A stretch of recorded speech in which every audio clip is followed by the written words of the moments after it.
Yeah. I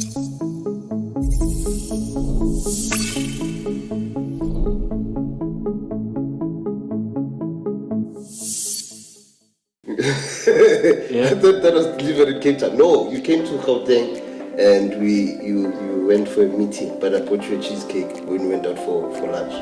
You owed me 2 cheesecakes. No. That's fine. I think you owe me cheesecake. That was. So yeah, and then we started talking. Minimum we do 2 hours a day. Just talking about business. Yeah. And then speaking about business one, but also trying to find creative ways to so the strategy. The strategy was the main thing on individual businesses, but also trying to open network on both sides, on ensuring that we can get to a point where we can see our dreams come to fruition. Then somehow you called upon your Limpopo ancestors. Whatever you wrote in the book came to what do you call this? Yeah. Fruition, because I remember talking to Larato that, hey man, if there's one person I can work with, because I remember that there's this guy who said, look, your business partner at some point, you're gonna see them more than your wife. just deal with it. Yeah, it's what it is, right? And then I asked you to join. And then, boom, we're now here.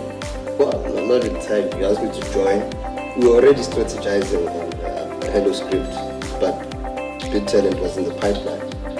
But from joining, we turned out not to have December anymore, because we spent the majority of December working, strategizing, meetings, and trying to put proposals together. So it has been quite a fulfilling but a long journey. It's not that long, from last year, but it's fine. So, what's this? I still struggle from what's the core that drove us to Big Talent, right? And looking at the high unemployment rate, I think that one was clear that it's a problem. Yeah. Right? You're looking at 32.9%, roughly 60 million people there that are active seekers. Yeah. I think where people get confused is there's a lot of people in South Africa, but they only consider you as an active seeker if you're not just chilling, but you're actually actively looking for a role. That's where the 32 comes in. And then from there, I know we did our numbers. We have 90% that's black and 10% others. But the key thing that drove us to say, you know what, let's develop this. Well, just maybe to develop it, yes, but the key driver or distinguishing fact is that in the other things that led up to that moment, we chose WhatsApp as a platform to deliver the solution to the nation because it's accessible. Right? It's the number one used platform in South Africa and as a social media platform. So people, it's always at their fingertips. And what we realized is that people love legacy systems, but they aren't as impactful. I was coming there because from our meetings in that whole December with the big companies and everyone, there's what you call a customer system mismatch. It's the way I view WhatsApp for me is it's a web portal for Africa, right? It's not just a messaging system, and you can clearly see that with the features that they're adding to WhatsApp, right? So I think Zach sees that, and others maybe. I hope they do, because for me WhatsApp is a clear portal to the web for Africa. So whatever solution you're going to create, it should somehow play around WhatsApp. So for us it was a no-brainer that look, you open WhatsApp I think every day. It might not be healthy, I don't know, but we open it almost every day. So whatever solution that we come up with to make it really accessible for someone in deep Limpopo, deep KZN, to have accessibility as someone in Centurion, WhatsApp does it really well. It keeps people connected, but I remember us doing an exercise where we were checking the success rate of cold calls and cold emails that are sent out. and that 2% of cold calls or emails actually translate into leads. But 98% of WhatsApp text messages that are being sent will be opened them. Exactly, from unknown numbers. And that, I think, was our aha moment about how to drive the product to the people. So now we're here. We've developed this cool thing called BitTalent. And for those who are old enough to remember BitTorrent, the name comes from there. We really were not creative in the naming. We just thought, hey, what can resemble a system that can give you anything. Anything. Anything. I remember anything in large portion, but in this case, jobs. So with BitTorrent, I remember you can download anything. So in our cases, with BitTalent, any job. That was the key thing. That anyone should be able to find any job on BitTalent. It's really simple like that. So we named it BitTalent. So let me ask you this question: what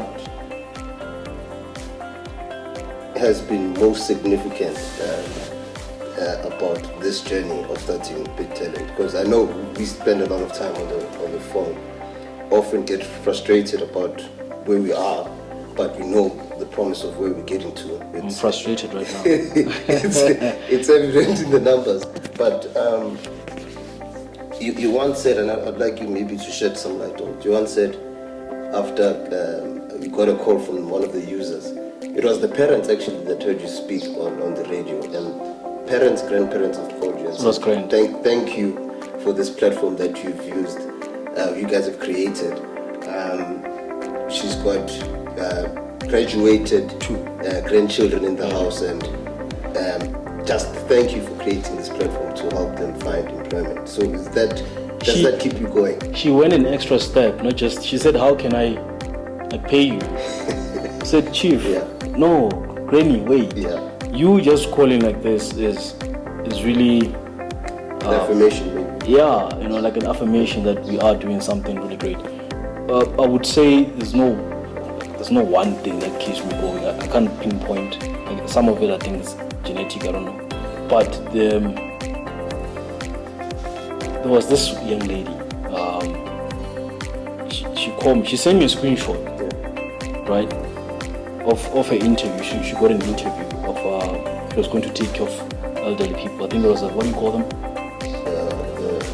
Where you take care of old age home. So she got an interview there. So she sends me a screenshot like, is this a scam?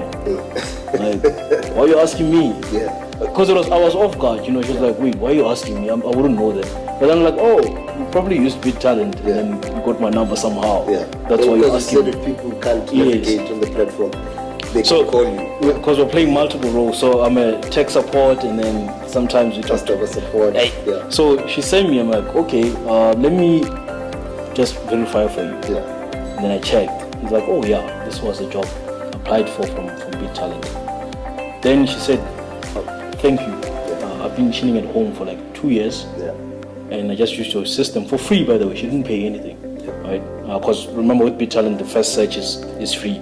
So she applied, got the interview. I don't know if you got the job. We'll do a follow-up there. But she thanked me to say, dude, I've been chilling at home, doing nothing, and now I have an interview. That was really crazy. And then you sent me a video of people in a queue, like a long queue in Santon somewhere. And I was so pissed off. Why are they standing in a queue? But then, it adds to the point of why we created BitTalent, right? Some other motivations that keep you going, really, it's more of helping people. I think there's a need. So I was talking to this lady who runs a crèche back in Tisho, and I told her that I don't know how it came about, but we were just talking about how I used to work and then I resigned. And she said, look, that's just your calling. Maybe you're just here to help people, with what you know, and I'll take that. There is some gratification I get from just building something useful.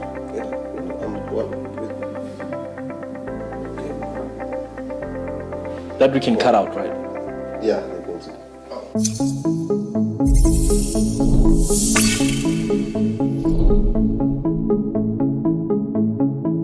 you.